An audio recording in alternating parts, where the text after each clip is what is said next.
বলছিলাম যে গাড়িতে ফিল প্রায় শেষের পথে ছিল, সেই জন্য একটু পেট্রোলটা ফিল আপটা ফুল করে নিই।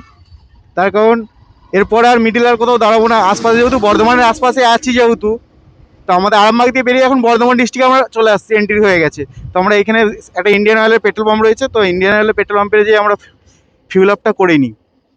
এখান থেকে ফিউল আপ করে নিলে সুবিধাটা হবে, আর কোথাও সেরকম দাঁড়াতে হবে না। তাছাড়া আমাদের সুবিধার মতো যে এখানে বসে তো কোনখানে নর্মাল আছে তো এক্সপি,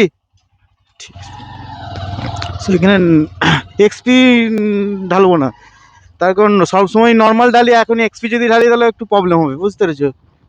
তো সেই জন্য এখানে পেট্রোল ঢাললাম না, আগের পেট্রোল পাম্পে যে পেট্রোল ফিল আপ করবো, তার কারণ এখানে এক্সপি 95 রয়েছে, নর্মাল পেট্রোলটা নাই। তো নর্মাল পেট্রোল যদি না থাকে কি আর করা যাবে। চলো আগে পেট্রোল পাম্প এখনো বহুত আছে, এই রোডেতে অনেকগুলো পেট্রোল পাম্প রয়েছে। তোমরা একটু রাস্তাটা দেখো, এই তো সবে শুরু। এরকম এটা নর্মাল একটা রাস্তায় পরে যখন আমরা বর্ধমান এন্ট্রি করবো, তখন জিটি রোডটা যখন পড়বে, তখন হাইওয়ে, ন্যাশনাল হাইওয়ে পেয়ে যাবো।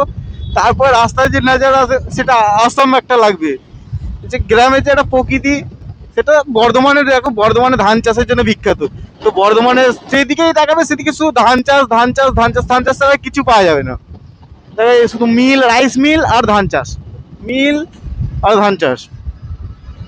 চলো আগে একটু একটু করে ভিডিওটা চালু করবো, একটু একটু করে বকতে থাকবো, আর আমরা যেতে থাকবো আগে, তাই তো নাকি বন্ধুরা?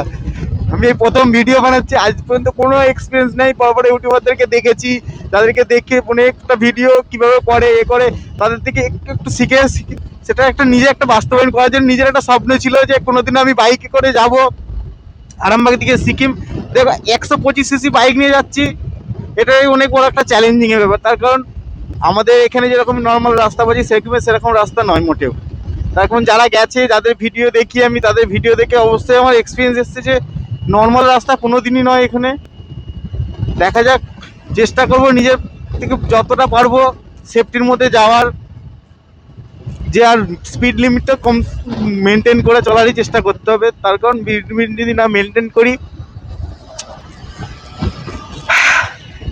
আমি কথা বলতে ভয় লেগে বড়, তার কারণ কথা বলতে আমাকে এই প্রথম প্রথম তো ফার্স্ট টাইম ভিডিও বলেছি, একটু লজ্জায় লাগছে, ঠিক আছে? পেট্রোল পাম্প ছিল এখানে, চলো আগেটাই আর পেট্রোল পাম্প আছে, আগে আর একটু ভরে নেবো। এখানে যেহেতু আগিয়ে চলে আসছি, আগে থেকে লক্ষ্য করিনি যে পেট্রোল পাম্প ছিল ওখানটায়, তো আর কিছু করার নেই, আগিয়ে চলে আসছি যেহেতু। চলো যাই আগেতে যে ভিডিও পেট্রোল পাম্প তেল ভরবো। 60-65 এর মধ্যে গাড়ি থাকবে। হাই রেটে যখন উঠবো তখন 70-75, ওর বেশি যাবো না। নর্মাল যেটা যাচ্ছে যাবে, তার বেশি কোনো মতে নয়। ওভার স্পিডিং তো মোটেও করবো না।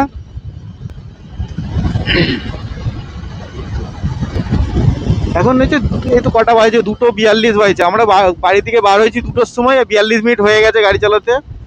আমরা টোটাল মোটামুটি 15 কিলোমিটার গাড়ি চালিয়েছি সবে মাত্র।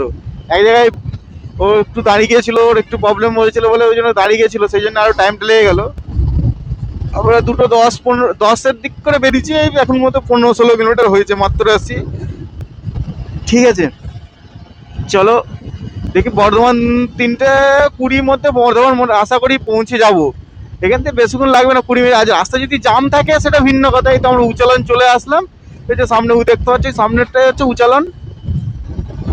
উচালন থেকে বেরিয়ে তারপরে মিরাপোতা পেরিয়ে গেলেই মোগলমারি পর শেয়ারা বাজারের পরে ওরকম করে আসতে শ্যামসুন্দর করে সগড়াই হয়ে বহরমপুর হয়ে তেলিপুকুর থেকে বাঁ দিক দিয়ে আমরা লেফট সাইড টার্ন নিয়ে নেবো, বর্ধমান জিটি রোডটা ধরে নেবো, বেরিয়ে যাবো। চলো আগে চলতে থাকি। ভিডিওটা এখানে একটু ভিডিওটা বন্ধ করো, ভিডিওটা পজ করো।